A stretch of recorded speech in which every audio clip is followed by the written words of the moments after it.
नमो अर्हन्ताण नमो सिद्धाण नमो आयरिज्ञान नमो बुवध्यायाण नमो लोये सवसाहुडं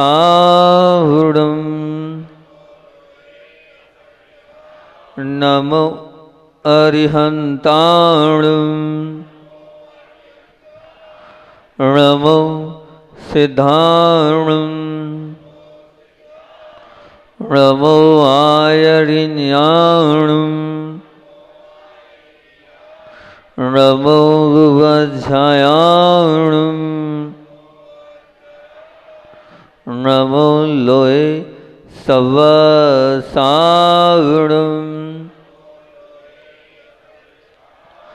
नमो अरुहन्ताण नमो सिद्धाण नमो आयरिज्ञान नमो बुवध्यायाण नमो लोये सवसाहुडं। बोलिए देवादिदेव 1008 मूलनायक श्री पांचनाथ भगवान की जय। समूह शरण में स्थित समस्त भगवानों की, परम उपकारी आचार्य भगवंत विद्यासागर जी महामुनि राज की, शिक्षा प्रदाता आचार्य भगवंत समय सागर जी महामुनि राज की,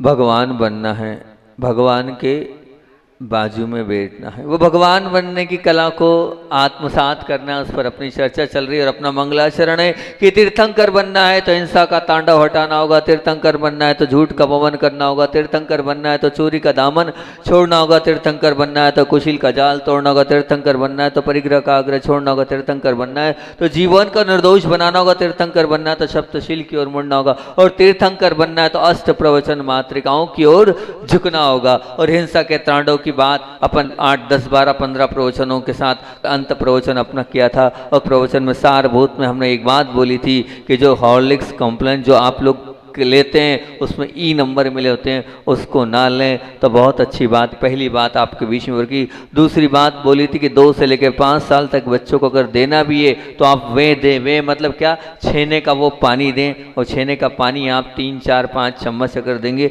सबसे ज़्यादा प्रोटीन्स उसमें होता है। फिर मैंने आपको तीसरे नंबर पर जो बहुत बड़े डॉक्टर दबे हैं उनकी बात आपके बीच में रखी थी। वो जो हॉर्लिक्स की अपेक्षा जो आपको बताया था कि 500 ग्राम गेहूँ, 250 ग्राम क्या बोलना है चने की दाल और 125 ग्राम मूंगफली, इसको बारीक पीस कर सेक लें। और किसके साथ आप उसको, या तो मीठे के साथ या उस क्या बताया था आपको, गन्ने के रस से लें। और जिसको दूध से लेना है तो जो जहाँ पर चने की दाल थी उसकी जगह आप क्या करते हैं, जौ डाल दें, जौ को कर दे तो बहुत अच्छी बात होगी। ये कल बात करी थी। और एक और बात कल मैंने आपसे करी थी, कौन सी, स्वीट कॉर्न की।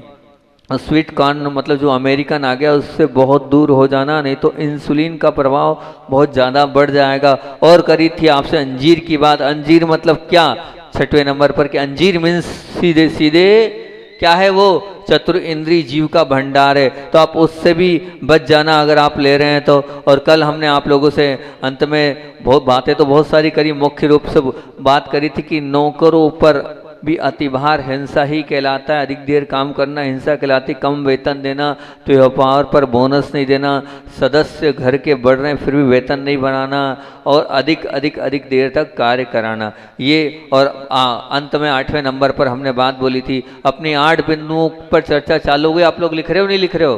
पहले जैसे 8 बिंदु आप लिख रहे थे वैसे इन 8 बिंदुओं को अभी भी आप लिखना प्रारंभ कर दो। और 8वां था, बच्चों पर भी अगर आप आवश्यकता से अधिक पढ़ाई का भार लोड दे रहे हैं, क्षमता से अधिक अगर आप काम करवा रहे हैं, तो ये भी क्या होगा, ये भी आपका हिंसा के रूप में ही आएगा। अति भार रोपण हिंसा ही होता है। और आज बात अपन प्रारंभ करते हैं। तीर्थंकर बनना है तो झूठ का वमन करना होगा।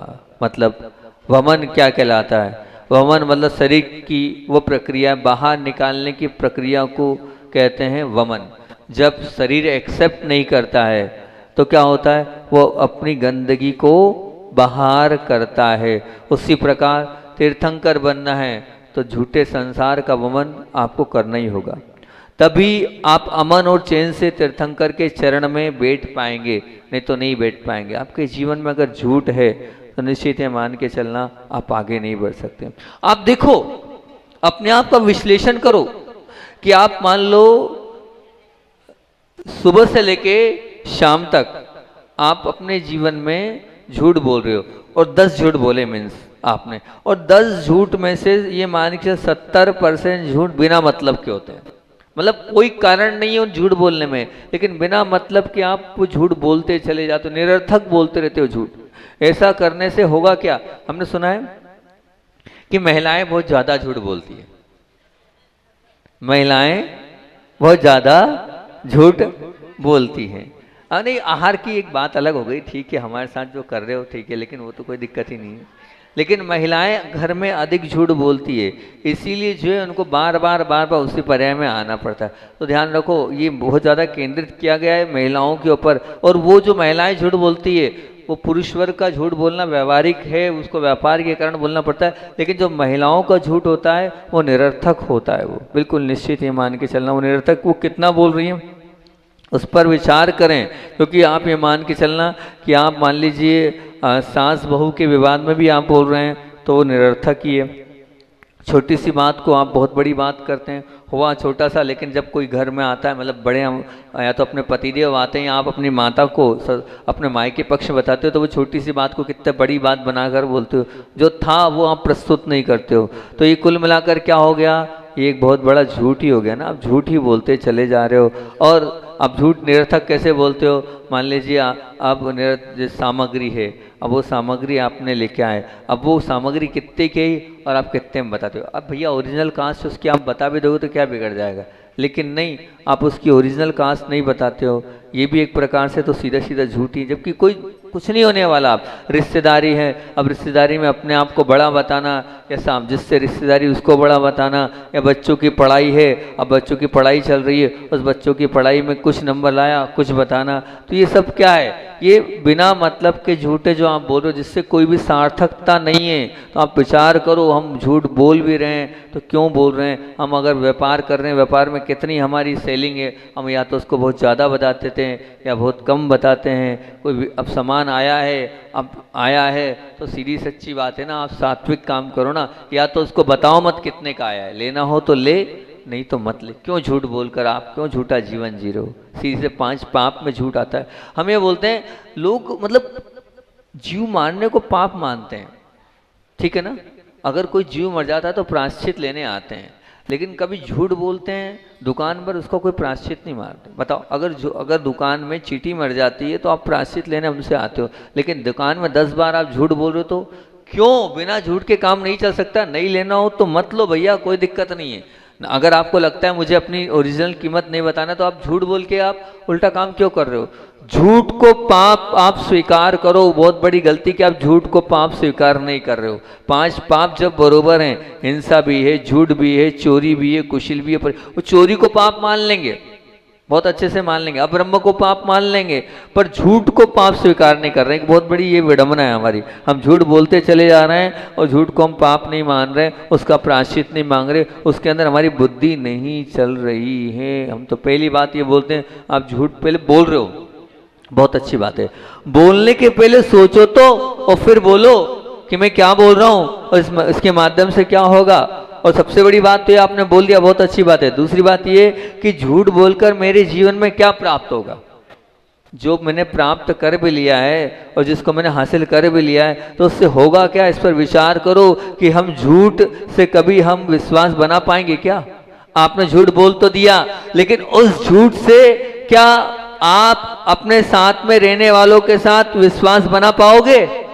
3 काल में आप अपना विश्वास अपने साथ में रहने वालों के साथ ना बना पाओगे, ना बन सकता है अगर आपने झूठ का समर्थन किया और झूठ का साथ दिया तो, झूठा जीवन आपने जिया तो। क्योंकि एक बात ध्यान रखना, झूठ क्या कभी उजागर नहीं होगा? बताओ, क्या वो आप जो झूठ बोल रहे हो वो झूठ उजागर नहीं होगा? पता नहीं चलेगा क्या? आज नहीं तो कल वो झूठ अपने आप पकड़ में आएगा ही आएगा। तब आपकी स्थिति और मन स्थिति और वस्तु स्थिति क्या बन जाएगी, इस पर चिंतन करना। आप झूठ क्या कभी उजागर नहीं होगा, ये प्रश्न अपने आप से पूछना। आज नहीं तो कल वो निश्चित रूप से उजागर होगा। और दूसरी बात, एक झूठ को ढकने के लिए आपको जीवन भर झूठ बोलने पड़ेंगे। एक झूठ छुपाया आपने, लेकिन वो झूठ आपने छुपा तो लिया है, पल प्रतिपल जीवन के हर क्षण में आपको झूठ का सहारा लेना पड़ेगा। आपका पूरा जीवन झूठा बन जाएगा। क्यों अपने पूरे जीवन को आप छलावे वाला और झूठा बना रहे हो? एक बार में स्पष्ट और एक बार में क्लियर कर दो ना कि हाँ भैया ठीक है, इस प्रकार से हो गया है। तो ऐसे झूठे जीवन को जीने से मतलब क्या है, जिसके कारण हम जीवन भर झूठ बोलते रहे, जीवन भर अपने आप के साथ छलावा करते रहे। झूठे जीवन से क्या धर्म हो पाएगा? नहीं। आप अगर अपने जीवन में झूठ लेकर आओगे तो ये निश्चित मान के चलना, आपके जीवन में धर्म नहीं आ पाएगा। धर्म से आप बहुत दूर हो जाओगे, धर्म से आप बहुत अलग हो जाओगे। जो झूठा होता है वो धर्मात्मा नहीं होता। मैं हमेशा एक ही बात बोलता हूँ। कौन सी बात बोलता हूँ? सत्यमेव जयते। क्या बोलता हूँ? सत्यमेव जयते। अरे भैया सुनो, आप 5 मिनट 10 मिनट बैठ जाओ, पूरी प्रवचन सभा आपके चक्कर में हमारी डिस्टर्ब हो रही है। 10 मिनट लेट चले आना, बैठ जाओ वहाँ 10 मिनट। सब लोग उठ के जा रहे हैं, हम बोल रहे हैं, पूरा हमारा ध्यान भटक रहा है। 10 मिनट रुक जाओ भैया। हाँ, तो क्या था? सत्यमेव जयते मतलब क्या? सत्यमेव जयते मतलब क्या होता है? सत्यमेव जयते मतलब क्या? जिसके पास धर्म है उसकी ही जीत होगी। तो सत्यमेव जयते वाला जीवन जियोगे तो ही आप धर्मात्मा निश्चित रूप से बन जाओगे, नहीं तो ये जीवन आपका क्या नहीं आ पाएगा। और दूसरी बात ये, झूठ से अर्थात झूठा आपने कर भी लिया, झूठ से प्राप्त उपलब्धि आपको आत्म उपलब्धि, ये झूठा व्यवहार नहीं कर रहे हो आप? ये भी तो झूठा है कि जिसको जितना समय लगना चाहिए उस कार्य को उतना समय नहीं लगा रहे हो आप, और कम समय में आप कर रहे हो। कभी कभार की बात हो तो बहुत कि भैया ऐसा हो गया है, ठीक है, लेकिन अगर आप ऐसा कर रहे हो तो निश्चित मान के चलना, धर्म करते हुए भी आपके जीवन में अभी झूठापन आ गया है। झूठ के साथ अपना जीवन जी रहे हो। इससे अपने आप को बचाओ, इससे आप अपने आप को निकालो। हमारा जीवन अच्छा अगर हम बनाना चाहते हैं तो जो हमारे आवश्यक हैं, जो हमारे करने योग्य कार्य हैं, उन कार्यों को जितने समय में हम निर्धारित करें उतने समय में वो होना चाहिए। वो होंगे तभी हमारा जीवन सार्थक होगा, नहीं तो नहीं होने वाला। हमारा कार्य हम जो कर रहे हैं उसका परिणाम हमें मिलेगा, नहीं तो नहीं मिलने वाला, निश्चित मान के चलना। और मान लीजिए छुपकर भी हम कोई कार्य कर रहे हैं, वो भले ही ठीक हो, समीचीन हो, तब भी वो झूठा है। आप छुपकर क्यों कर रहे हो? अगर बिना बताए भी आप कार्य कर रहे हो तो भी झूठा है। क्यों? क्योंकि आप जिनके साथ रह रहे हो, जिनके पास आप रह रहे हो, मान लीजिए आप घर परिवार में रह रहे हो तो आपके जो बड़े सदस्य हैं, पिताजी हो सकते हैं, ससुर जी, सास जी हो सकते हैं, पतिदेव हो सकते हैं। आप अगर कोई भी कार्य कर रहे हो और उनको बिना बताए कर रहे हो, तो आप जो बिना बताए कर रहे हो वो निश्चित उसको आप झूठ ही मानना, और झूठ का ही रूप है, झूठ का ही स्वरूप है। ये आप मान के चलना। अब जो करना है करो, बता के करो, क्या दिक्कत है कि आप बता दोगे तो उसमें कम से कम आप भी सेफ हो जाओगे कि कुछ गड़बड़ हुआ तो कम से कम हमने बड़ों को तो बताया था।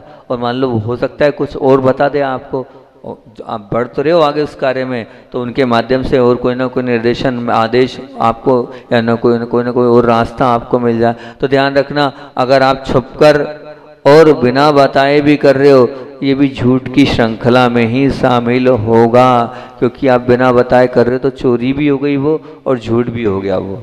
छलावा भी हो गया वो, और पाप के अंतर्गत उसको आप लेना ही लेना। तो इन सब चीज़ों को ध्यान रखना चाहिए। छोटी छोटी बातों में हम कर जाते हैं, हमें पता नहीं चलता है, लेकिन ये सब झूठ पे झूठ, हम हमारे जीवन को झूठा और झूठा हम बताते और करते चले जा रहे हैं। इनसे हमें बचना होगा, क्योंकि अगर हम जितना दिखावा कर रहे हैं, इसलिए तो यहाँ पर बांसा वालों से कहा था कि चतुर्मास में अगर आप दिखावा से बचना चाहते हो तो क्या करो, हथकरघा के वस्त्र पहन लो, तो दिखावा का कोई मामला ही नहीं रहेगा। आपका झूठा जीवन कम से कम 4 महीने तो आपका बड़ी ही बच ही जाएगा, नहीं तो नहीं बचने वाला है। इसलिए, और यहाँ भक्ति पूजन आप कर रहे हो, या स्वाध्याय भी कर रहे हो, या प्रवचन भी कर रहे हो, उस प्रवचन या स्वाध्याय में भी अगर मान लो आप बैठे हो, बैठने के बाद भी अगर मन यहाँ वहाँ जा रहा है तो भी क्या होगा, उसको भी झूठा ही व्यवहार कहा जाएगा, वो भी झूठापन ही कहलाएगा। निश्चित मान के चलना, अपने जीवन के झूठ को पकड़ो, मेरा जीवन कहाँ कहाँ पर झूठा है, और अपने आप को सच्चा बनाओ।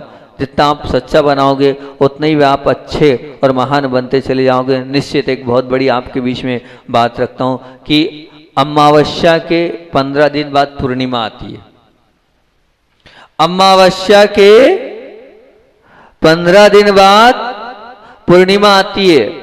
रात के 8, 10, 12 बजे के बाद दिन होता है, ठीक है ना। रात के 8 बजे, फिर 10 बजे, फिर 12 बजे, फिर 12 घंटे बाद क्या होता है, सुबह जो होता है वो दिन होता है। जन्म के 2, 5, 25, 50, 100 वर्ष के बाद क्या होती है, मृत्यु आती है।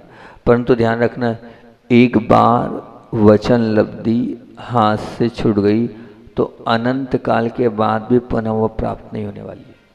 कैसे महाराज जी, अनंत काल के बाद कैसे, कारण क्या बता रहा हूँ मैं, बताता हूँ आपको।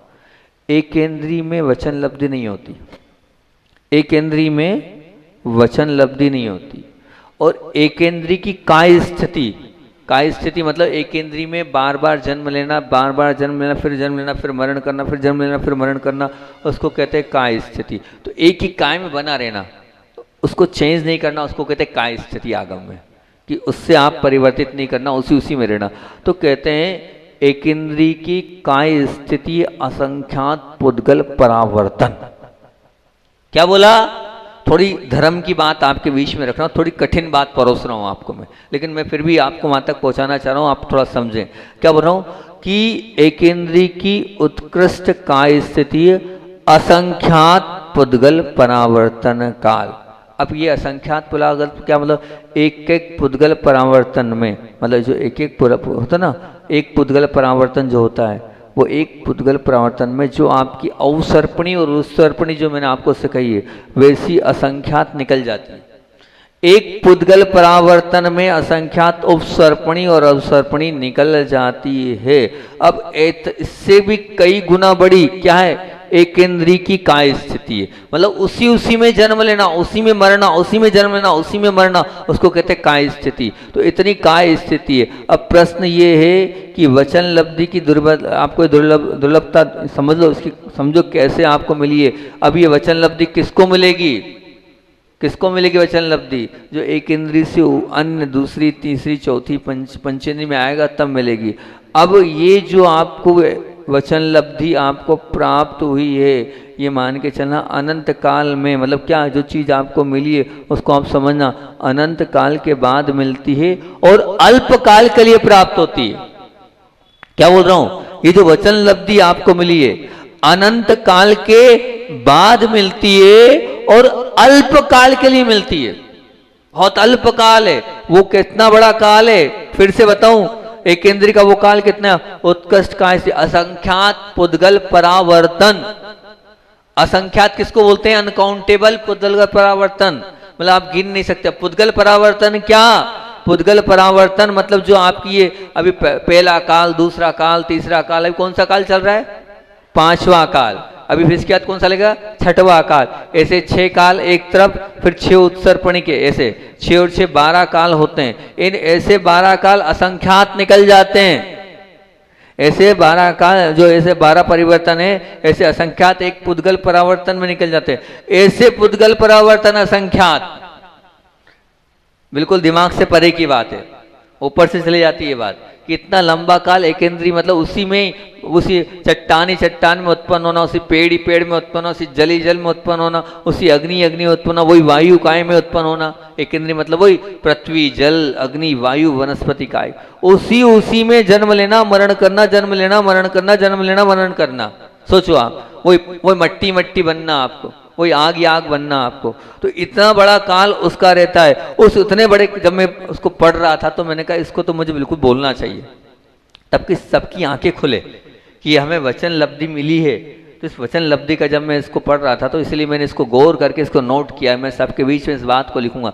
हम समझ नहीं पा रहे हैं कि हमें जो वचन मिले हैं, ये जो हमें बोलने का जो मौका मिल रहा है, हमें जो वाणी मिली है, इसकी कितनी कठिनता और कितनी दुर्लभता है। इसको आप विचार करो। हम अपने यूं ही निकाले जा रहे हैं। तो अब इतना बड़ा वो जो इतना बड़ा लंबा काल है, तो वो क्या बोलना, जो चीज़ अनंत काल के बाद मिलती है, इसको बिल्कुल दिमाग फिट कर लो।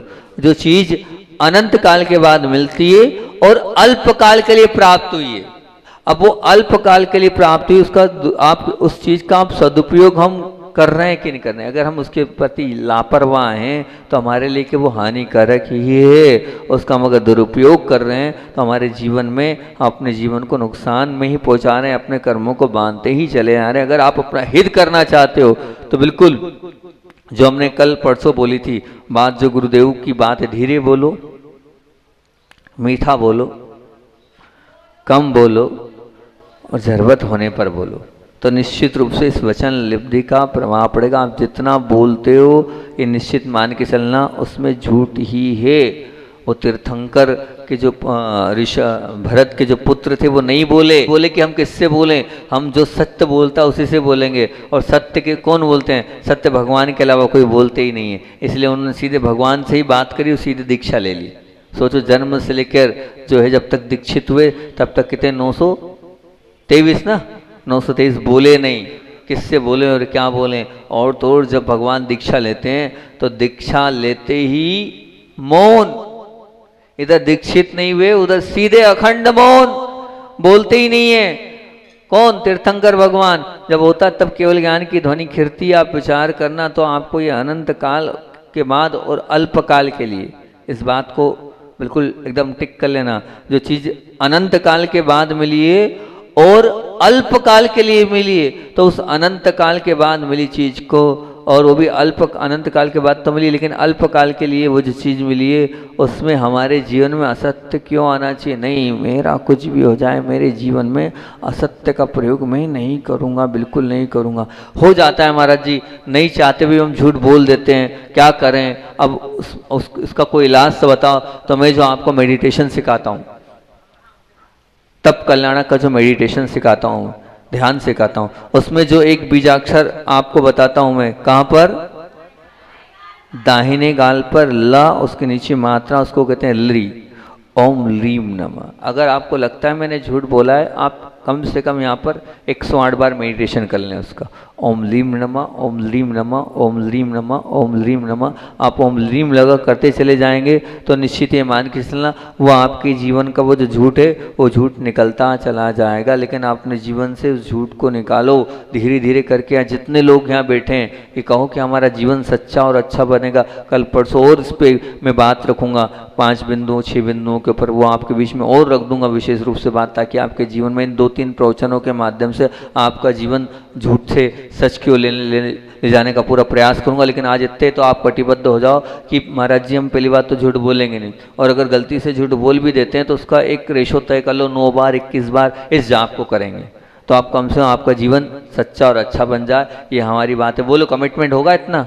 हम झूठ बोलेंगे नहीं, चाहे कुछ भी हो जाए। और निकल गया, क्योंकि भैया हम तो यहाँ रहते हैं, और अगर मान लो गलती से निकल भी जाए तो क्या करेंगे? उसका प्रायश्चित क्या करेंगे कि हम कम से कम उसका मेडिटेशन करेंगे, अपने दाहिने गाल पर ली को लिखेंगे और आंख बंद करेंगे और जाप करेंगे ओम लीम नमः, ओम लीम नमः, ओम लीम। तब कल्याणक की इस प्रक्रिया में जो है हमने आपको इस ध्यान को सिखाया। इससे झूठा जीवन और इतनी ताकत आ जाएगी जब इसको आप, अगर मान लीजिए आपको सिद्धि हो गई तो ओम लीम नमः के माध्यम से सामने वाला झूठ बोल रहा है वो भी आप पकड़ लोगे कि ये सही बोल रहा है कि ये झूठ बोल रहा है। इसकी भी आपके अंदर ताकत आत्मसात कर लेंगे आप इस चीज़ को भी। तो आज की 8 मुख्य बिंदु तो अपना यही है कि आप जितना दिखावा आप करते हो उतना ही आपके जीवन में झूठापन आएगा। दूसरी बात, आप भावपूर्वक अगर पूजन अभिषेक भक्ति स्वाध्याय आदि नहीं कर रहे हो तो वो भी झूठा है। तीसरी बात, जब जो कार्य करना चाहिए तब ना करके अगर बाद में कर रहे हो ये भी झूठा है। और जिस कार्य को जितना समय लगना चाहिए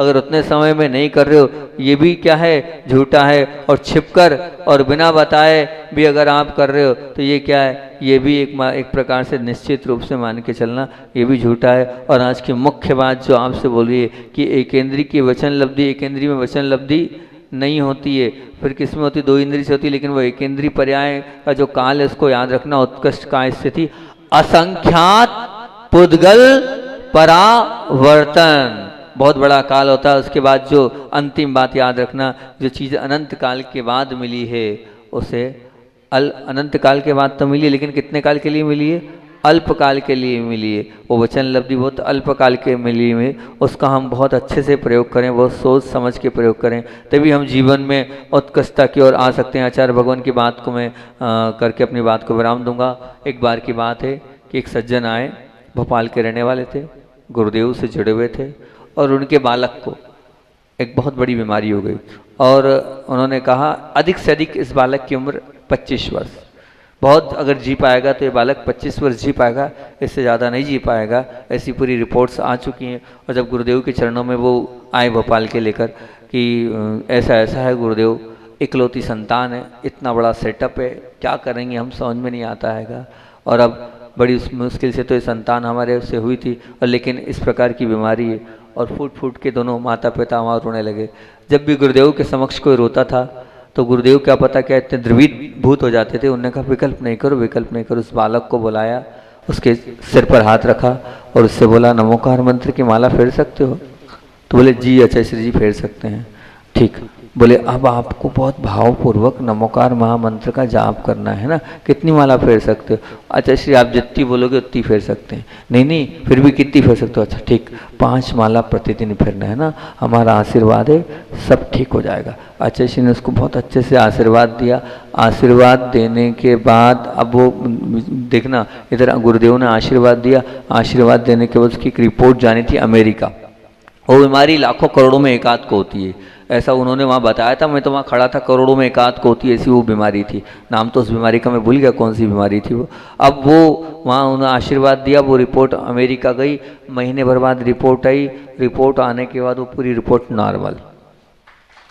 आज भी वो बालक भोपाल में जीता जागता पूरा कार्य कर रहा है। जिसको 25 वर्ष कहा था वो बात आज से 15 साल पुरानी है। अभी बहुत अच्छे से वो बहुत अच्छे से रह रहा है, घर गृहस्थी के साथ रह रहा है। विचार करना, ये आचार्य श्री की दया, ये आचार्य श्री की करुणा थी कि कोई उनके सामने बस आंख से आंसू नहीं गिरा दे तो अंदर से वो ऐसी भावना, ऐसी संप्रेरणा प्रेषित करते थे। मेरे सामने सामने बहुत सारे केस हुए हैं कि जब गुरुदेव बिल्कुल जब द्रवीभूत हो जाते थे तो निश्चित रूप से सामने वाले का कल्याण हो जाता था। बस ऐसे आचार्य भवन के चरणों बारंबार नमोस्तु करते बोले आचार्य भवन विद्यासागर जी महाराज की।